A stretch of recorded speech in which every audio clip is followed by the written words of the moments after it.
요한복음 4장 23절 24절 말씀입니다. 요한복음 4장 23절 24절 우리 다 찾으셨으면 같이 합독하십니다. 아버지께 참되게 예배하는 자들은 영과 진리로 예배할 때가 오나니 곧 이때라.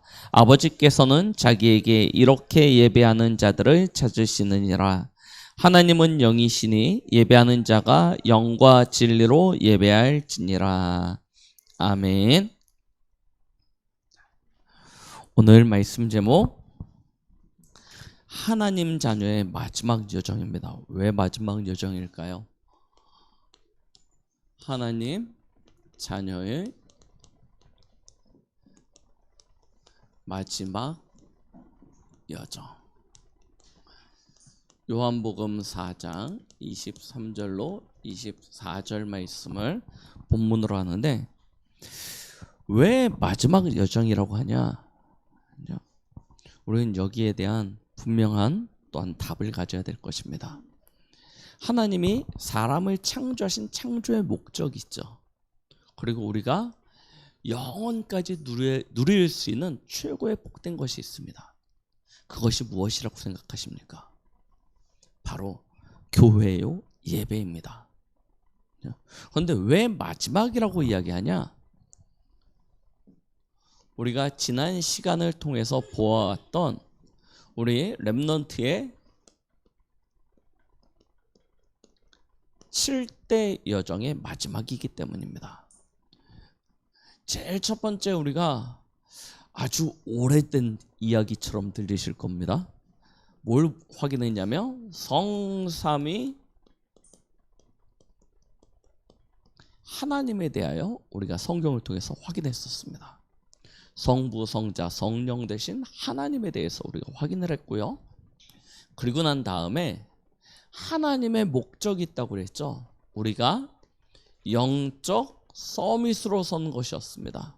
그래서 영적 서밋으로 설 수 있는 10가지 비밀, 영적 독립으로부터 시작해서 10가지 비밀을 우리가 한 주차씩 해서 함께 말씀을 받았습니다.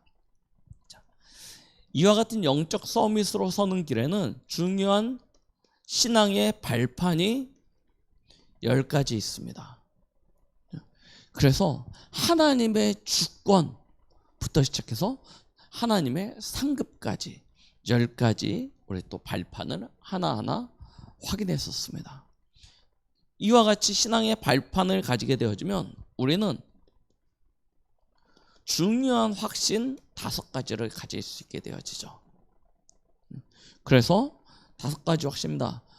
구인승기사, 구원의 확신, 인도의 확신, 승리의 확신, 기도응답의 확신, 사죄의 확신. 5가지 확신의 말씀을 또한 받았습니다. 이렇게 확신 가운데 거하게 되어지면 우리는 세상을 변화시킬 수 있는 9가지 흐름을 우리는 가질 수 있다라고 말씀드렸습니다. 과거, 현재, 미래로부터 시작해서 위아래, 좌우를 볼 수 있는 그런 9가지 흐름이죠. 이 흐름을 통해서 우리는 현장을 바꿔갈 수 있는 그런 사람이 될 것이다 라고 우리 말씀을 통해서 확인했습니다.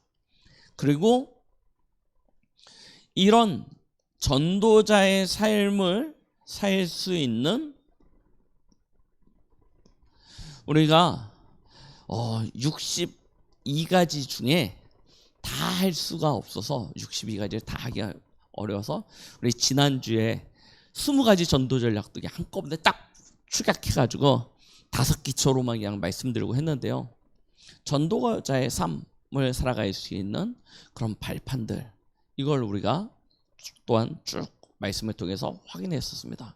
그 앞에 우리 5개 해가지고 21가지 우리 중요한 이야기들도 확인해 보면서 우리 지난주에 5가지 기초를 가지고 마무리를 했었고요. 마지막입니다. 7번째 마지막이 무엇이냐면 결국 성도는요, 교회와 예배를 통해서 모든 것을 누릴 수 있게 되는 것입니다. 그렇죠? 자, 이렇게 복잡하게 구체적으로 하나하나를 정리한 이유가 있습니다. 왜 그렇습니까? 그동안 우리가 너무나 막연하게 신앙생활을 해왔던 것입니다. 믿습니다, 믿습니다 하지만 도대체 뭘 믿는지, 믿는다고 하는데 도대체 어떤 내용을 가지고 어떻게 믿는 것인지 그냥 그런 기준이 없이 무조건 믿는다는 거예요. 그러니까 교회를 다니는 사람이나 불교를 다니는 사람이나 천주교를 다니는 사람이나 장소만 다르지 신앙의 모습은 똑같아요. 각자 부르는 신의 이름만 다르지 하는 행동은 똑같습니다. 그런데 보니까 교회를 다니는 사람이 조금 수준이 낮아. 왜 그러냐? 내용과 그 안에 알맹이가 없는 거예요. 그냥 껍데기만 있다 보니까 조금만 딱 건드려도 껍데기가 펴져적 깨지고 나면 아무것도 없는 거예요. 막 열심히 믿는다고 하는데 어느 날 교회에서 이만큼 상처받으면 나 교회 안 가. 이렇게 되는 수준, 그런 수준으로 신앙생활을 하는 거예요. 조금만 사람에게 탁 상처 입으면 막 삐져가지고요. 막 교회 가지고 우리 많이 보시지 않습니까?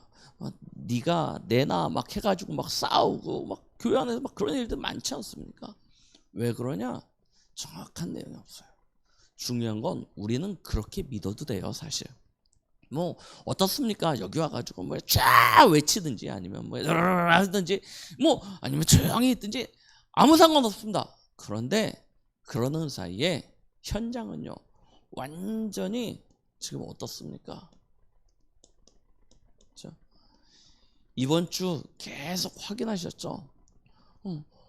오늘도 잠깐 아침에 뉴스를 봤더니 뭐냐면 이게 남자가 40대 남자가 집착에 빠져가지고 전처를 찾아가서 전처와 그 가족들을 다 이렇게 해코지한 그런 일들이 나옵니다. 너무 지금 시대가요 영적 문제가 심각한 시대가 되었습니다. 영적인 문제가 심각해지다 보니까 정신병 시대가 되어져 버렸습니다. 이 정신병이 지금 사회의 문제가 되고 시대의 문제가 되고 있고요. 더 나아가선 미래의 문제가 되고 있는 그런 상황입니다. 우리나라에 펜타닐이 얼마나 퍼졌는지 뉴스 계속 나오지 않습니까? 이게 뭐 예전에는 30대, 40대 경제적으로 조금 여유 있고 삶에 지친 사람들이 마약을 했었는데 요즘은요 20대, 10대 마약의 연령들이요 점점 낮아졌어요. 가격이 싸지니까 우리 청소년들조차도 이 마약의 늪에 금방 빠져드는 그런 사회가 되어졌습니다. 미래 문제가 되어졌다니까요. 자, 우리가 복음 놓치고 있는 사이에, 우리가 정확한 이 복음의 비밀을 놓치고 있는 사이에 현장은요 이와 같은 위기를 맞이하게 되었습니다. 자, 이때 우리가 그러면 어떻게 해야 됩니까? 다른 것도 없습니다. 믿는 우리 개인이요 이 축복을 먼저 회복하셔야 돼요. 교회와 예배입니다. 왜 이게 먼저 회복되어야 되냐? 하나님이 사람을 창조하실 때 그렇게 창조하셨습니다. 여러분, 사람의 창조 목적이 무엇입니까? 사람의 창조 목적이 무엇입니까? 왜 하나님이 사람을 창세기 1장 27절의 존재로 창조하셨습니까? 다른 피조물들 많은데 사람만 유독 하나님의 형상으로 창조하셨고요. 하나님이 가지고 계시는 하나님의 지혜, 하나님의 감정, 하나님의 의지를 받은 자로 하나님께서 그렇게 사람을 창조하셨어요. 그래서 사람만 다른 피조물과 다르게 영적 존재로 창조하셨습니다. 이유가 무엇입니까? 물론 하나님은 사람을 통해서 모든 만물을 다스리게 하자라는 것이 하나님의 첫 번째 계획 가운데 있었지만 성경은 이렇게 이야기하고 있습니다. 이 백성은 내가 나를 위하여 창조하였나니 나의 이름을 찬송케 하게 합니다. 하나님의 이름을 찬양케 하기 위하여 사람을 창조하셨다라고 말씀하고 계시는 것입니다. 하나님은요, 사람을 통해서 예배받으시기를 원하십니다. 하나님께 찬양 드리는 존재로 사람을 창조하신 것이죠. 오늘 저희가 보았던 요한복음 4장 23절로 24절, 그 한 사람을 지금도 하나님은 찾고 계시는 것입니다. 영과 진리로 아버지 앞에 예배드리는 한 사람, 그 사람을 하나님은 지금도요 찾고 계세요. 왜 그렇습니까? 창세기 3장 이후로 올바른 예배를 드리는 사람이 없어졌기 때문입니다. 그래서 로마서 12장 1절로 2절 말씀이에요. 뭐라고 말씀하고 계십니까? 너희의 몸을 하나님이 받으시기 합당한 산 제물로 드려라 라고 말씀하고 계십니다. 그런데 그 산 제물로 어떻게 드리냐? 이 세대를 본받지 말라고 이야기하고 계세요. 이 세대를 본받지 말라는 이야기가 무엇입니까? 하나님 떠난 세상 가운데서 나 중심, 육신 중심, 물질 중심, 성공 중심의 그런 인생을 본받지 말라는 거예요. 하나님은 사람을 창조하실 때 함께하는 존재로 창조하셨습니다. 하나님의 은혜로, 하나님의 영으로 살아가는 존재로 창조하셨습니다. 그와 같은 모습으로요 하나님 앞에 예배드리라는, 그래서 오늘 예배를 드릴 때 영과 진리로 하나님 앞에 예배드리라고 이야기하시죠. 영이 무엇입니까? 하나님의 영이신 성령으로 말미암아 그의 영에 감동된 상태에서 예배드리는 것입니다. 진리가 무엇입니까?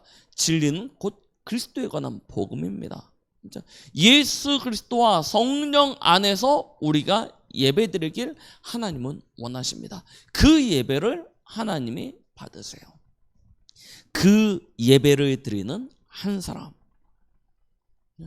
하나님께서는요 그런 사람을 지금도 찾고 계십니다. 이걸 우리 스스로 실제로 누리기가 사실은 어려운 부분들이 참 많습니다. 그래서 하나님은 이 예배의 축복을 누릴 수 있도록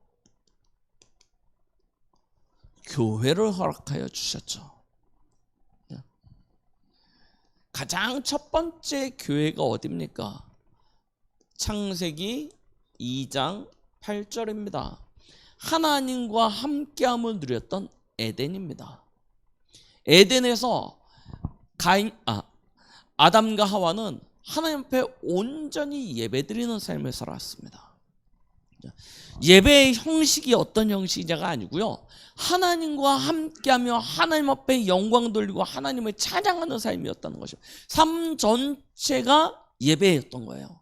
우리는 예배하면 예배 시간에 드리는 예배 생각하지 않습니까?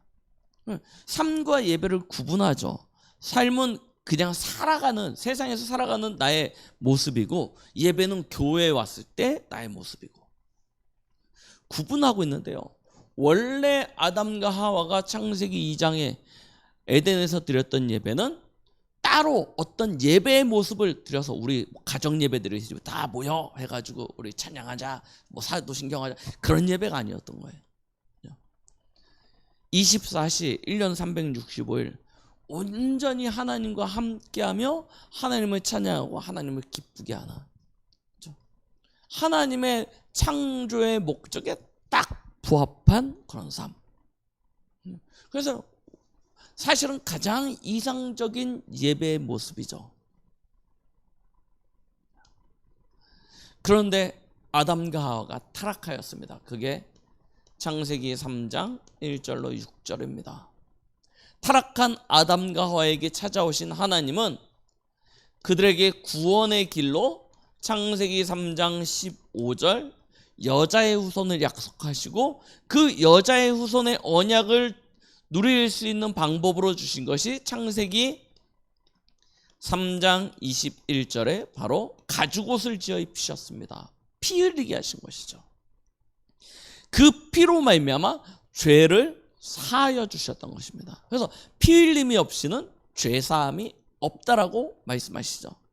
이때부터 예배의 형식이 정해졌습니다. 그게 무엇이죠? 바로 단을 쌓는 것이었습니다. 하나님 앞에 피 제사를 통하여 단을 쌓는 예배를 드리기 시작했어요. 그래서 창세기 4장에 아벨이 이 예배를 드려서 하나님이 받으시고 가인은 이 예배에 실패해서 하나님이 그의 예배를 안 받으시는 장면을 우리는 기억하게 되어집니다. 노아가 하나님 앞에 의롭다 인정받을 수 있었던 이유가 무엇이었습니까? 그가 행실이 착하고 바르고, 우리 교회 다닌다 하면 그런 얘기예요. 거짓말하지 않고 술 마시지 않고 담배 피지 않고. 그래서 하나님이 노아를 의롭다 하였습니까? 아닙니다. 노아가 하나님 앞에 의롭다함을 받을 수 있었던 이유는 이 비밀을 가졌기 때문입니다. 피제사요. 그래서 노아가 방주에서 나오자마자 제일 먼저 했던 일이 바로 피제사를 하나님 앞에 드리는 일이었죠.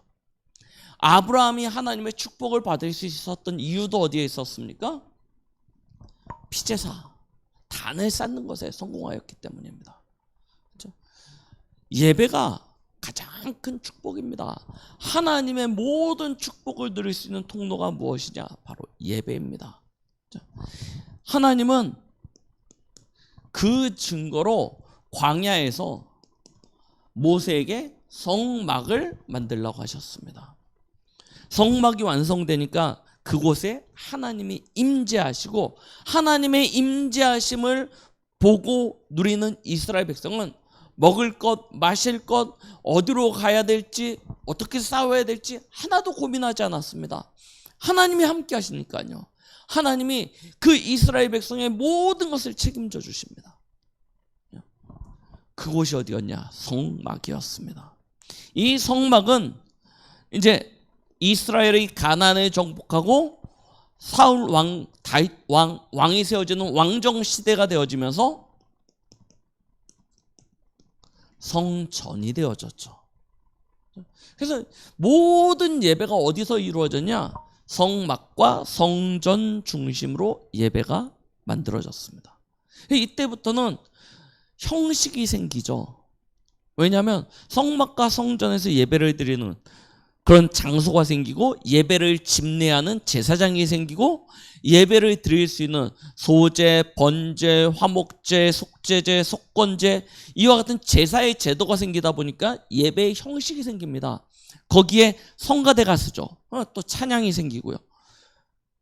피제사 드릴 때만 해도 특별한 방법이 없어요. 그냥 양 데리고 끌고 가가지고 목 따가지고 피 빼고 해가지고 그냥 드렸습니다.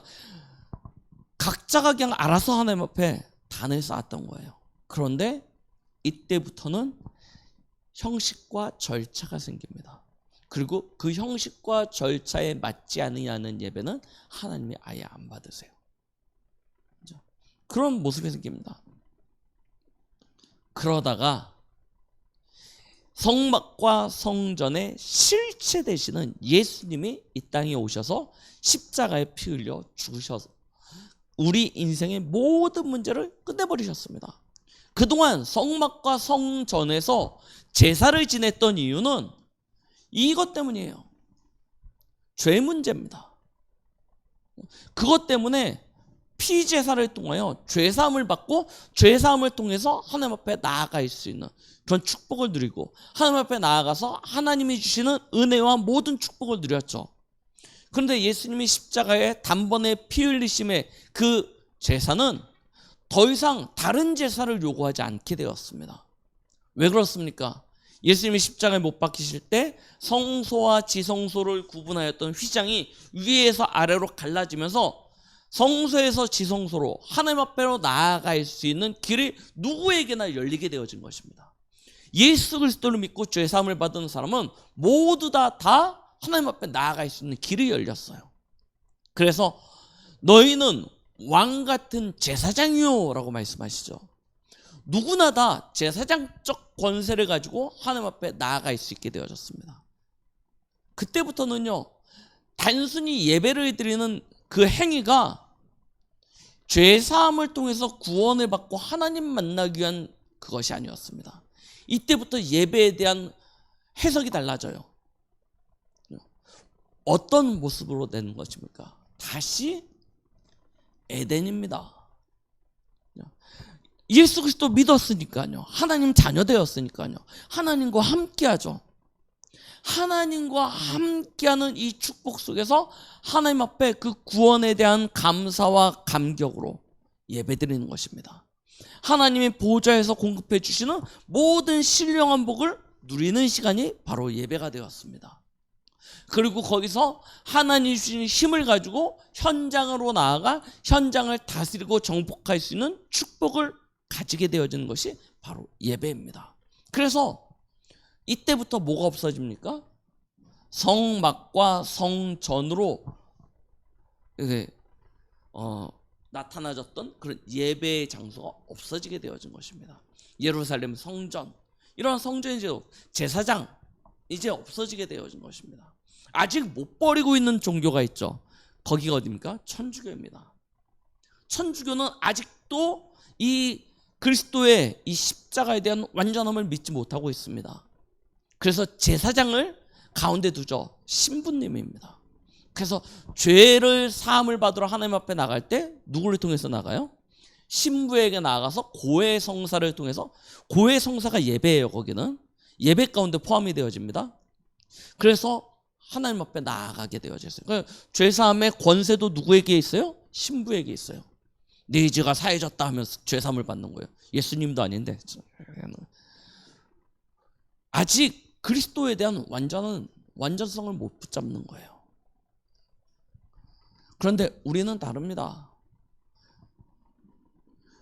이때부터 교회라는 것이 생겨요. 분명히 예루살렘 성전이 있음에도 불구하고 하나님이 교회 제도를 허락하여 주십니다. 교회 제도는, 제가 이 시간 여러분들에게 말씀을 전하고 있지만 여러분들이 저를 통해서 하나님 앞에 나가는 시간이 아니에요. 하나님이 저에게 은혜를 주시고 말씀을 주셔서 여러분들에게 하나님의 말씀을 대언하고 있지만 하나님 앞에 나아가는 길은 저를 통해서 나아가는 것이 아닙니다. 여러분들 각자가 하나님이 주신 그 은혜와 언약을 붙잡고 하나님 앞에 나아가게 되는 거예요.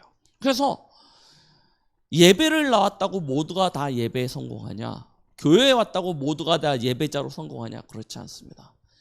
각자가 그리스도를 붙잡고 하나님 앞에 나아가기 때문에 예배에 참여하고 있어도 예배에 참석하는 거지 예배를 드리지 않는 경우들도 많습니다. 반대로 이야기하면 우리가 다음에 볼 텐데 꼭 교회에 와야 예배자로 서냐? 또 그렇지 않을 수도 있다는 것입니다. 맞죠? 왜 그렇습니까? 각자가 하나님이 주신 그 은혜와 그리스도의 언약을 붙잡고 하나님 앞에 서는 것입니다. 그곳에서 예배드릴 수 있게 되어졌습니다. 이 교회를 통해서 하나님은 다시 창세기 2장 8절에 원래 우리가 가지게 되어졌던 이 하나님의 형상으로서의 예배의 모습을 회복하게 하세요. 그래서 예배와 삶이 구분되는 것이 아니라 예배와 삶이 하나 되어지게 되어지는 그런 축복을 누리게 되는 것이죠. 그래서 신자의 삶은 반드시 교회와 함께하게 되는 것입니다. 교회와 함께할 수밖에 없어요. 우리 교회라고 했을 때 이 교회의 뜻이 무엇이라고 그랬죠? 교회의 원어적 뜻이 무엇입니까? 에클레시아, 구원받은 자들의 모임이라는 뜻입니다. 이 예배당이 교회가 아니고 우리가 함께 모였기 때문에 이곳이 교회가 되어지는 것입니다. 그럼 좀 더 정확히 이야기해 보면 고린도전서 3장 16절. 너희가 하나님의 성전인 것과 하나님의 성령이 너희 안에 거하심을 알지 못하느냐 말씀하고 있습니다. 하나님이 내 안에 이미 함께하고 계시기 때문에 나는 하나님이 거하시는 성전인 것입니다. 교회가 어디 있냐? 사실은 내 안에 있죠. 어떻게 해요?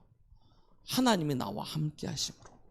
그래서 우리는요, 교회와 삶을 구분할 수가 없게 되어지는 거예요. 아예 나눌 수가 없게 되었습니다. 이미 내 안에 하나님이 나를 성전 삼고 나의 중심 가운데 그 보좌에 하나님이 함께 하신, 임재하신 그 순간부터 나는 교회와 하나 되어지는 그런 삶이 되어진 것입니다. 우리가 이 교회의 축복을 누리는 데 있어서 나 혼자서 아무리 결단하고 도전하고 한다 할지라도 혼자 있다 보면요, 여러분 코로나 기간에 비대면으로 예배 드려보셨지 않습니까? 거의 100%입니다. 제가 만나본 사람의 거의 100%예요. 목사님도 예외 없습니다. 영상으로 예배 드리신 분들 가운데 너무 은혜돼, 너무 좋아 하셨던 분들은 영상 예배 한 달까지는 그러셨던 것 같아요. 그래도 나는 은혜 받아 막 그러셨는데 2달, 3달, 4달 지나가니까 전부 다 영적 상태가 황폐함이 피폐해져요. 왜 그렇습니까? 영상으로 혼자서 집에서 예배드리면 집중이 안 돼요. 집중이 안 됩니다. 전화 오면 전화 받아야죠. 목마르면 물 마시러 가야 되죠. 급하면 또 화장실 뛰어가야죠. 온갖, 옆에서 또 누가 심부름 시키면 또 심부름 해줘야 돼요. 여러분, 택배 오면 택배 받으러 가야지. 많아요. 집중이 안 돼요. 그래서 하나님이 함께 할 수 있는 예배의 축복을 주셨습니다. 사도행전 2장 42절. 날마다 성전에 있든지 집에 있든지라고 이야기했습니다. 구분되어지지 않는 거예요. 함께 모이는 교회죠. 교회의 축복을 하나님께서 우리에게 주신 것입니다. 여기서 사도의 가르침을 받고 서로 교제하며, 그렇죠? 이게 함께 누려지는 곳이 바로 교회입니다. 여기서 말씀을 듣고 하나님 앞에 찬양을 드리고 기도를 하고 서로 교제하고 포럼하고 그러면서 원네스를 이루어 하나님이 주신 그 땅을 향하여 나아가게 되는 것이죠. 이런 축복을 누리도록 하나님께서 교회에 은혜를 주셨죠. 이 교회의 비밀을 가진 자는 어떤 축복을 누리게 되어집니까? 사도행전 1장 13절 14절, 그렇죠? 모이는 곳이 교회가 되어집니다. 사도행전 16장 17장 18장 현장에 교회 회복의 축복을 누리게 되어집니다. 나 개인이 교회의 비밀을 누리고 함께 모여 교회의 축복을 누리다 보니까 내가 있는 그 현장에서도 예배자로 하나님 앞에 서게 되어지는 것입니다. 그래서 바울팀이 전도 여행을 다니면서 복음을 전하고 구원을 받고 그들이 훈련되어져서 제자로 서는 그곳마다 다 교회가 세워지는 것을 우리는 확인할 수 있습니다. 처음에는 1대1의 말씀 운동이었어요. 그런데 그 은혜가 확산되어지면서 그곳에 지교회가 형성되어지고 나중에 그 지교회 모임이 지역을 대표하는 교회 당으로 형성되어져서 아시아, 마게도니아, 저 로마를 대표하는 교회로 성장하는 모습을 보게 되어집니다. 이와 같은 축복은, 그럼 우리 지난주에 말씀드렸던 다락방 팀사용 미션문 전문교회 지교회가 이 축복을 누리기 위한 발판으로 하나하나 현장에서 시작되어지는 것이죠. 그래서 사실은 구원받는 그 순간부터 우리는 교회의 축복 속에서 교회와 함께 하면서 현장에 하나님의 교회를 이루다가 결국 우리 어저께 우리 구시기도의 말씀 계시록 4장 1절로 11절 하나님의 나라 천국에서 우리는 교회의 축복을 누리게 되는 것입니다. 그래서 처음이자 마지막이라는 거예요. 하나님의 나라에서 교회의 축복을 누립니다. 우리 어저께 계시록 4장 구치기도 같이 읽으셨지 않습니까?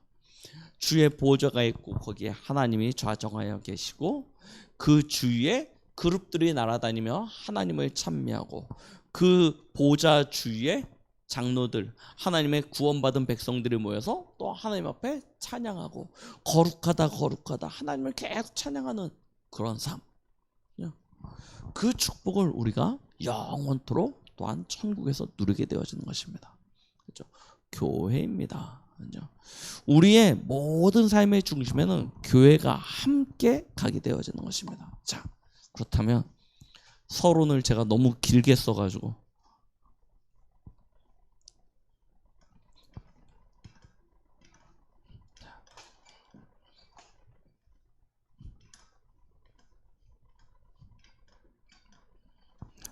결론을 여기다가 간단하게 정리하겠습니다.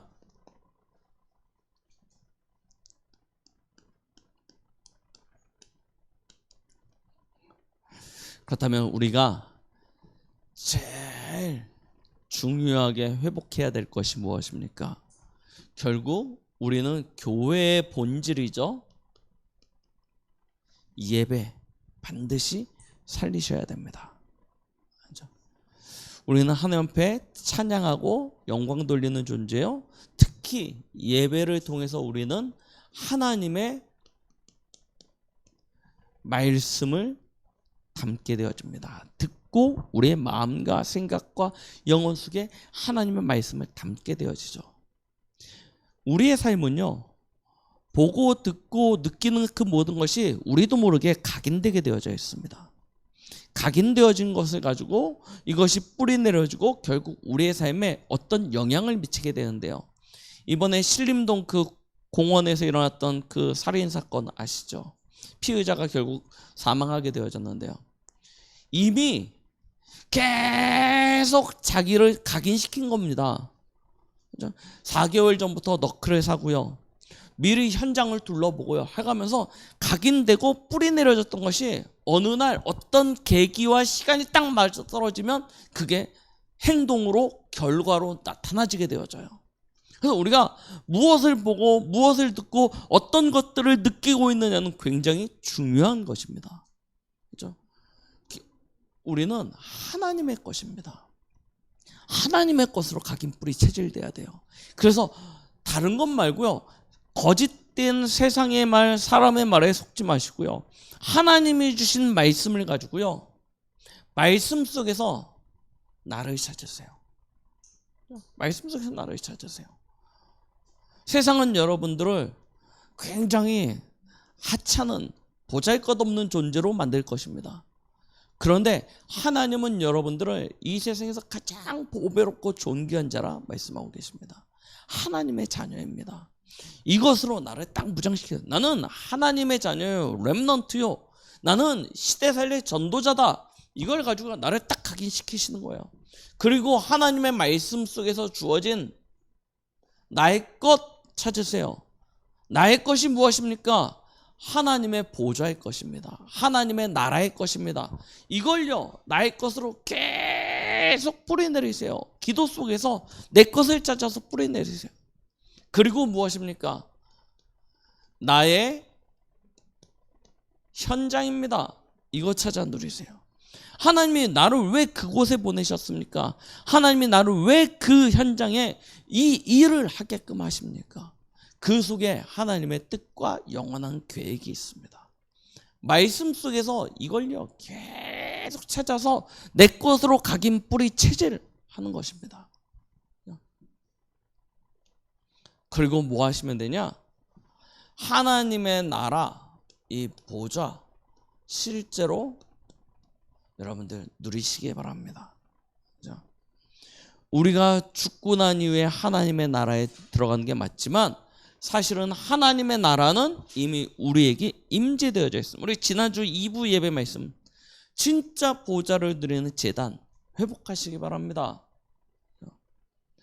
어제 잠깐 말씀드렸죠? 크로스비 여사요. 아니 어렸을 때 감기 걸렸는데 이 돌팔 기사 때문에 약 처방을 잘못해가지고 실명이 되었습니다. 실명이 되는 순간 인생이 완전히 무너져 버렸어요. 그런데 복음이 들어갔습니다. 하나님의 은혜가 그에게 누려졌습니다. 그러니까 어떻게 되어집니까? 아픔 못 보는데 대신 보게 되어지는 것이 있어요. 거기가 어디입니까? 하나님의 나라예요. 그렇죠? 찬송가 288장 어저께 우리 함께 찬양했죠. 아픔 못 보지만 하나님의 그 은혜 속에서 복음으로 하나님의 나라를 누리는 것입니다. 그 하나님의 나라를 보는 것입니다. 그 은혜가 얼마나 컸던지요. 여러분 나중에 이 찬송가 찾아보시라니까요. 환희 제인 크로스비 여사가 지은 찬송가가 우리가 함께 부르는 찬양 가운데 너무 많습니다. 그런데 그 가사의 고백들을 보세요. 멀쩡히 눈 뜨고 있는 우리는 절대 못 보는 것을 보고 있어요. 우리는 누리지 못하는 것을 누리고 있어요. 이 얼마나 많은 사람들에게 복음의 영향력을 주고 있었는지요. 우리도 마찬가지입니다. 진짜 하나님의 나라 보좌 누리시면요, 여러분들은 이 하나님의 보좌의 것으로 시대 살릴 수 있는 힘을 얻게 되어질 것입니다. 그렇죠? 이거 회복하셔야 돼요. 그래야 여러분들이 있는 현장에서, 그렇죠? 공중 권세를 가지고 세상을 장악하고 있는 사단과 싸워서 이길 수 있다니까요. 영적 싸움에서 승리할 수 있게 되는 것입니다. 진짜 하나님이 주신 나의 것, 나의 현장 찾고 하나님의 나라 보좌로부터 주어지는 힘을 얻게 되어지면 여러분 이 흑암, 사단 완전히 이기게 될 줄 믿습니다. 이 축복 누리셔야 돼요. 특히 여러분들이 있는 그 업이죠. 학업, 직업, 산업, 그 업 속에서 하나님이 주시는 오직 유일성, 재창조의 그 모든 응답을 발견하게 되어질 것입니다. 이거 찾아서요, 여러분들은 이제 흑암 문화, 흑암 경제에 이길 수 있는 빛의 경제의 축복을 받게 되어질 것입니다. 이거 받으셔야 돼요. 이거 진짜 받으셔야 돼요. 그래서 여러분들의 산업과 여러분들의 미래가 237 치유 서밋으로 연결되게 될 것입니다. 이 응답 받으셔야 돼요. 진짜 기도하시기 바랍니다. 우리 랩런트들이 화개사를 가봤는데, 화개사 여기 옆에 있지 않습니까? 갔는데 템플스테이 조직이 얼마나 잘 돼 있는지요. 뉴스 보시죠. 과학시대에 가장 잘 맞는 종교가 불교라고 이야기하면서요, 청년들, 대학생들 완전히 장악해버렸습니다. 가면요, 템플스테이가 얼마나 잘 만들어져 있는지 전 세계에서 와도 거기서 다 소통이 되어질 만큼 완전 시스템이 만들어져 있어요. 그냥 시스템, 숙소 하나 마련되어져 있는 게 아니고 전 세계 사람들이 각자의 언어를 가지고 그곳에 와도 다 통화할 수 있는 시스템이 만들어져 있어요. 이 정도 시스템이 딱 만들어졌습니다. 그러니까요, 이번에 챔버레이 할 때 보십시오. 이 챔버레이 할 때요, 불교 조계종에서요, 절로 와라. 우리가 다 돈 필요 없, 돈 안 줘도 된다. 우리가 다 먹고 재우고 쉬게 해주겠다 해놓고 뭐합니까? 템플스테이 체험시키잖아요. 그 각 나라에서 왔는데 이 아이들과 통화할 수 있는 모든 시스템이 그 안에 다 만들어져 있는 거예요. 그러니까 독일에 아이들 몇 명이 머리 깎았잖아요. 나 스님 되겠다고. 머리 깎고요. 그리고 자기 나라 돌아갔습니다. 자기 스님 되겠다고 그러고요. 완전 시스템이요, 237가 통하는 시스템이 만들어져 있는 거예요. 아이들이 거기 오면 치유되어지고요, 거기서요 영적으로 딱 눈 떠져가지고요 서밋돼서 갈 수 있는 시스템이 만들어져 있어요. 불교는요 그런 시스템을 이미 오래전부터 하나하나 만들어요. 여기에 모든 경제, 모든 것들을 다 동원한 것입니다. 딱 갖추어졌어요. 우리는요 늘 기도하고 있잖아요. 그죠? 237 치유 서밋 세 가지 뜰이 회복되어진 성전 함께 기도하고 있지 않습니까? 막연하게 기도하지 마시고요. 진짜 마음에 담고요. 여러분들의 업이 빛의 경제로 빛의 경제 받아서 부자 되세요가 아니고 부자 되세요. 근데 그래서 뭐 하셔야 되냐? 237 치유 서밋 회복하는 그 주역으로 응답받으셔야 됩니다. 여러분 진짜 그거 놓고요 기도하세요. 그냥 오늘 하루 어떻게 잘 살았다. 오늘 하루 문제 없었다. 그런 수준 내지 마시고요. 문제가 커야 응답도 큽니다. 맞아. 문제가 커야 응답도 크고요. 사단의 시험이 세야 하나님의 역사도 셉니다. 그래서 그것 때문에 고민하지 마세요. 진짜 사단이 나를 흔드네, 시험하네. 하나님이 하실 일이 크기 때문에 사단이 알고 여러분들의 영적인 상태를 건드리는 거예요. 거기에 미혹당하고 속지 마시고요. 진짜 교회의 축복, 예배의 축복 회복하시기 바랍니다. 그래서 하나님이 주시는 이것으로 완전 각인뿔이 체질되어져서 여러분들의 모든 삶이 하나님께는 영광이 되어지고요. 이 땅 위에서는 하나님의 평화를 전달할 수 있는 그런 증인되는 축복이 있길 예수 그리스도의 이름으로 축원드리겠습니다. 기도하겠습니다. 하나님 아버지 감사드립니다. 오늘 우리에게 전달하신 하나님의 음성이 언약으로 붙잡아지게 하시고 붙잡아진 언약이 우리 성도들의 모든 삶 속에서 성취되어짐으로 237 치유 서밋 그 모든 일에 주역되게 하여 주시옵소서. 예수 그리스도의 이름으로 기도드렸습니다. 아멘.